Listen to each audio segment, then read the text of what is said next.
Hello, good morning, dear friends. Today we are going to learn a very famous poem written by a very famous Indian English poet, Jayant Mahapatra. The poem is Dawn at Puri. You are familiar with Jayant Mahapatra's works. Last year we studied the poem that is Hunger, which is written by Jayant Mahapatra. Dawn at Puri is a poem in which he describes the atmosphere in famous Jagannath Puri, which situates in Orissa. The poet is near a famous Hindu temple situated on the bank of a river. He finds numerous crows making noise. This poem is a very symbolic poem. There are images which evokes our tendency to evaluate the religious atmosphere in India. He finds numerous crows making noise. It should be noted that the crowing of the crows is not pleasant at all. At the beginning of the poem, he says that the crowing of thousands crows, it makes a very unpleasant sound. It gives an effect to the poem right in the beginning. It indicates that there is a dead body that they want to eat. Hence, the tone of the poem is quite sad right from the beginning. There is a skull in the holy sands. As Jagannath Puri is a shrine and it is a very pious place for Hindu people. People use it for the fire and for the funeral. The word holy is ironical because during cremation nothing is left except the ashes. It describes the very balanced situation in the beginning of the poem.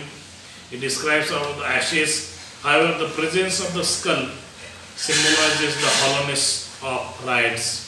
It symbolizes the hollowness of the rites and rituals of his community and also the poverty which dominates the poet's country.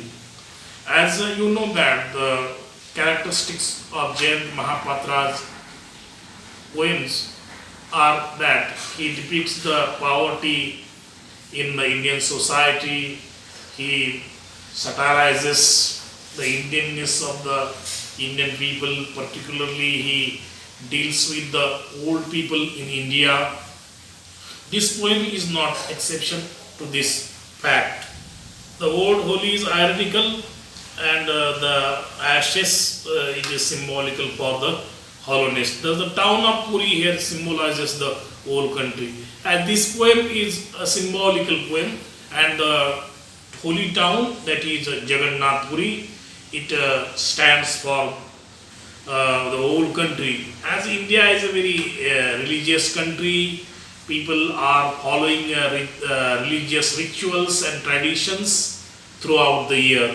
And if the skull remains intact after cremation in such a holy and sacred city, the poet wonders what would be the condition in other cities that are not holy. This is the condition of the skull in the country of India.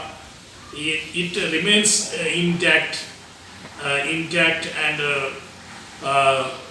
Jayant Mahapatra throws the light of the religious tendency of the Indian people.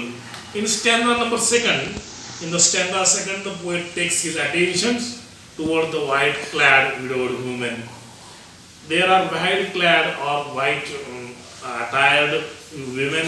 The women are white-clad because in Hinduism, the women have to wear white clothes till death after their husbands die. The poet, rather than using widows, calls them a widowed woman, which points to the patriarchal norms of Indian society. In this, regarding with this aspect, I want to highlight that through this aspect, Mahapatra wants to ridicule the tradition in a Hindu society, and in brief we can say that he satirizes the patriarchal nature of the society, that it is a woman in a Hindu society who has to follow the certain traditions, norms and rituals after the death of her husband, and it is not applicable for the husband after the death of his wife. Within a very brief period or within a month, it is observed in our country that husband they get the marry. She has to wear white saris, give up worldly desires and sexual pleasures. She has to live a very sacred life, very isolation life. The women have passed the centers of their lives. Centers here, raper added to their husbands of desires.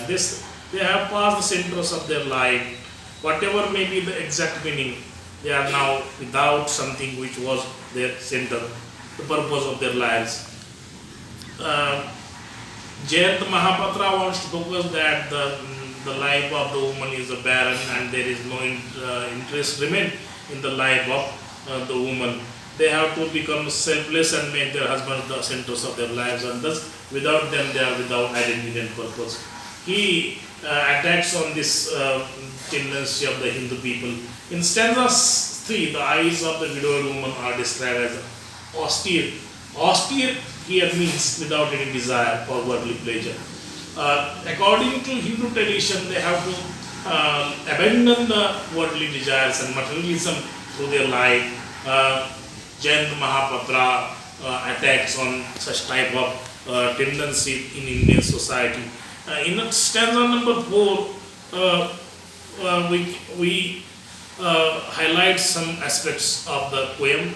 Next, the poet describes the leprous shades who are ruined and are leaning against one another. Leprous shades here either refer to the beggars who are always near the temple.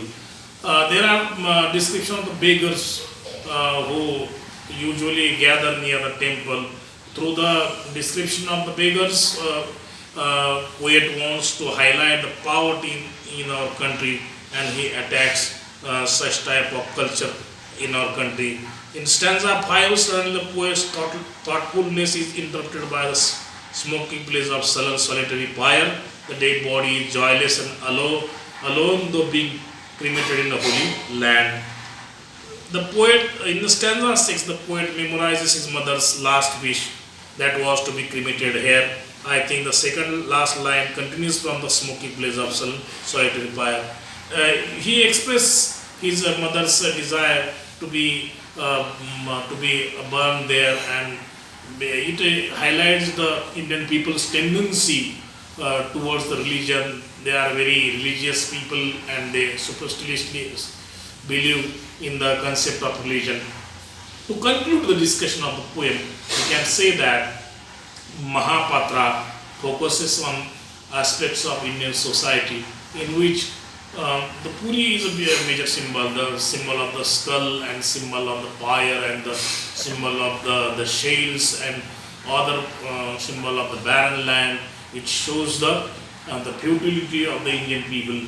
Religion, according to Mahapatra, it is useless in the life of the Indian people because it doesn't give any opportunity to develop their attitude. This is all for today's lecture. Thank you very much.